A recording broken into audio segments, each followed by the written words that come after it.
This portion of the John Fredericks Show is brought to you by Hargrave Military Academy. Attend an educational and informative open house event at Hargrave Military Academy in Chatham, Virginia. For more information, visit online at hargrave.edu. Hargrave Military Academy. Build his future. Joining us now to sort this whole thing out is Congressman Tom Marino. He's a Republican. He's from Pennsylvania's 10th district. Now, let me tell you where that is if you might not know. It's kind of the Scranton, Williamsport area of Pennsylvania, northern Pennsylvania, near the New York border. Congressman, great to have you with us today right here on the John Fredericks Show. Thanks so much. Glad to be here on the show. Congressman, once again, the president traipsing around the country, and we understand he's going to eventually make his way down to your district in Pennsylvania, and still trying to get this Obamacare thing done. They're spending, this is incredible to me, Congressman. They're spending millions and millions of dollars of taxpayer money trying to get people to sign up for exchanges they don't want. What do you make of this? First of all, call me Tom instead of Congressman. And what I make of it is it's a disaster. It's going to implode. You see how this was put together. He tells Pelosi and Reid he wants health care. He walks away. They don't involve anybody but their staff. They write this 2,400 pages that I've read twice that says nothing. They write themselves out of it. Their leadership is exempt. They don't have to do it, nor their staff. And they knew that they couldn't pull this off. It's just a gimmick. Look, he's a community organizer. That's what he's doing. He's out. He can't. He's afraid to talk to Congress. He went out and meet with us.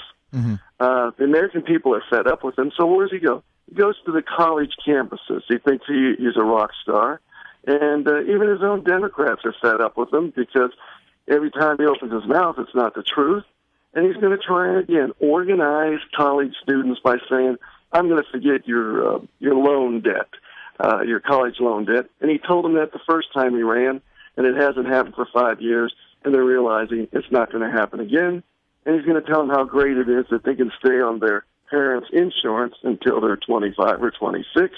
But the bottom line is 25 million young people who graduated from college cannot find a job. It's the worst in the history of this country, and it's because of this man.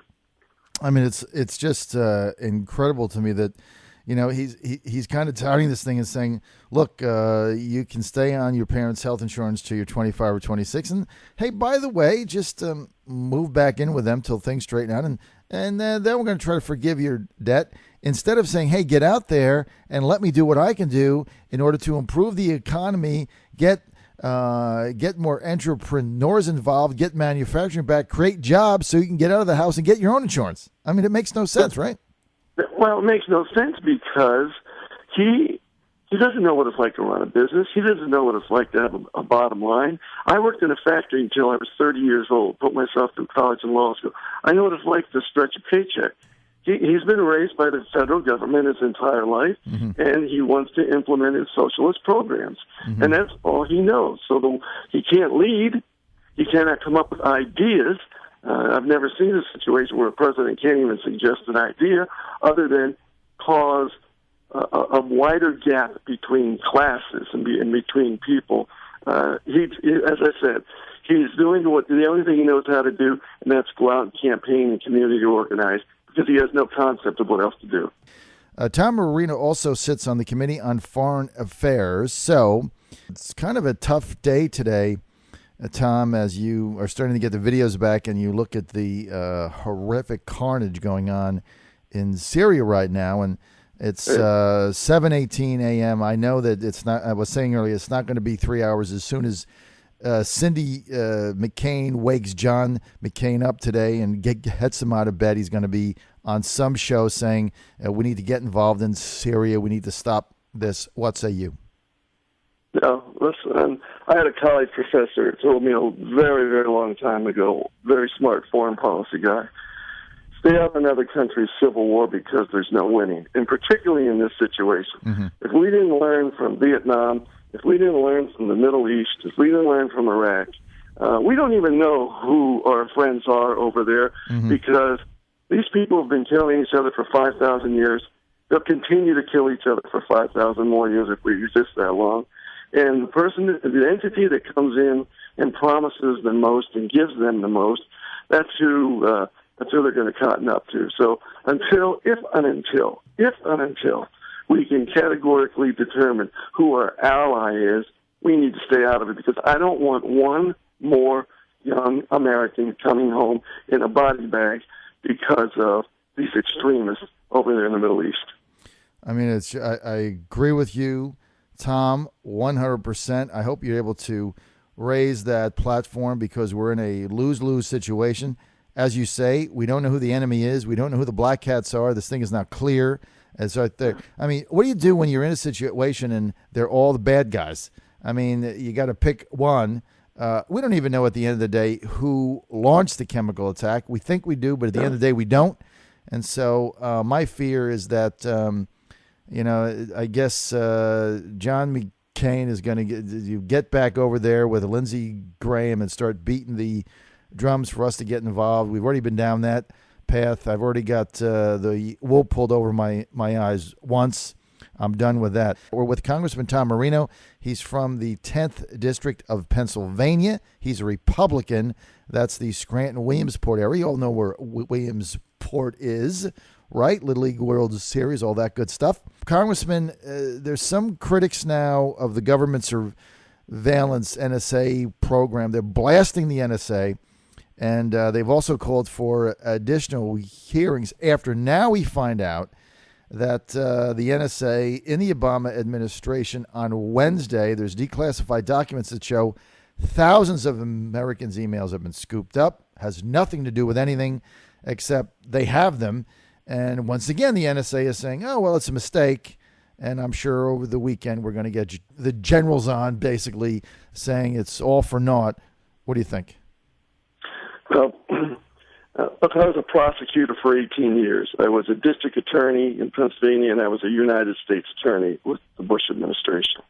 And I believe in the rule of law. And yes, there are certain tools that law enforcement needs in its hands to fight crime and terrorism. But this administration has gone so far beyond that.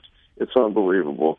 We have a situation where they're saying, oops, we didn't realize this, or it was a mistake, or we didn't think it was a big deal. And if there's somebody out there that thinks these orders did not come from the top, from the White House, they're mistaken, because what people in these bureaucrats, they want to keep their jobs. Right. And so who's going to go to the point of jeopardizing their job unless they get a directive to do so? And if this guy has to have his hands in everything, he's got to play. He's got to play the quarterback, although he doesn't know how to throw the ball. But there's no one that can convince me that these orders did not come from the top. The investigations are going on. Eyes is doing a great job on oversight. Goodlet's doing a great job on judiciary. We have McCall on Homeland Security, where I sit as well. And believe me, we are delving into these. But it's not easy. I've had people say, well, why don't you do something? We are going to get these people to confess, and we're starting to roll people over who are being blamed, and they're saying, wait a minute, I got instructions to do this. So stay tuned, because some of these people need to go to prison. Wow. So, Tom, it sounds like you're really serious about getting to the bottom of this.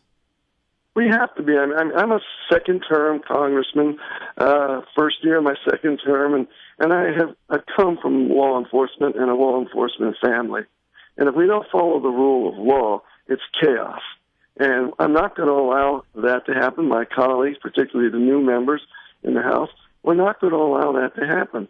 We represent the American people. We work for them, and they have a right to know. They have a right to know. I'm a constitutionalist, that they're protected under the Constitution, and the government has no right to be doing half of the stuff that they're doing. This is no administration, and I've followed presidential politics for a long time, has gone to the extent that this president has to garner any information that he can use. And you know what he's used for?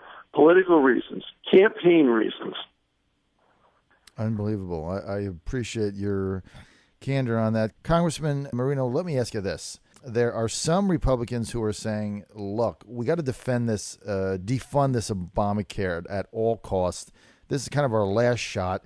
Everybody knows now, after Harry Reid's statement, that Obamacare is merely a down payment on the ultimate objective of the liberals, which is a single-payer, completely government takeover of the health care system.